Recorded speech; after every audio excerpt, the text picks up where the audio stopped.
বন্ধুরা, তোমরা জানি এখন সবাই প্রায় সবাই ঘুরছো। এখন ভোর 4:30 বাজে। আমি রান্না করছি, কারণ একটু সকাল সকাল বের হয়ে যাচ্ছে। তোমরা সবাই জেনে এসো, যারা যারা দেখছো। তো আমি রাঁধছি বোয়াল মাছ। তো বোয়াল মাছটা নিয়ে রেখেছি, নিয়ে এসেছি। বোয়াল মাছটা ভাজা করা হয়ে গেছে। দেখো বোয়াল মাছটা বড় বড় পিস ভাজা করা হয়েছে, নুন হলুদ দিয়ে ভালো করে ভাজা করা হয়ে গেছে। বোয়াল মাছ জিনিসটা একটু মাখা মাখা খেলেই ভালো লাগে।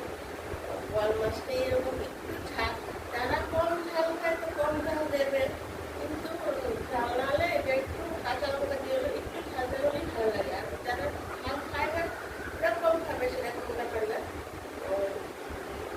রান্না করতে হলে ভালো খায়, কোনো কিনে রেখে দেবে ঘরের ছোটরা যদি কম ঝাল খায়। তো এটার মধ্যে একটা এরকম বড় সাইজের একটা পেঁয়াজ আর 1 কোয়া রসুন দিয়েছি, একটু আদা দিয়েছি, আর বড় চামচের 1 চামচ জিরের গুঁড়ো, ধনের গুঁড়ো। আর আমি একটু ঝাল ঝাল করবো বোয়াল মাছটা, তার জন্য আমি একটা চামচ লাল লঙ্কার গুঁড়ো দিয়েছি, আর পরিমাণ মতো নুন দিয়েছি।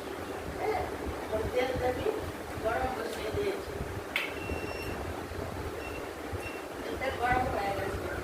সাদা তেলও করতে পারবে, লাল তেলও করতে পারবে। তো আমি সর্ষের তেলে লাল তেলেই করছি বোয়াল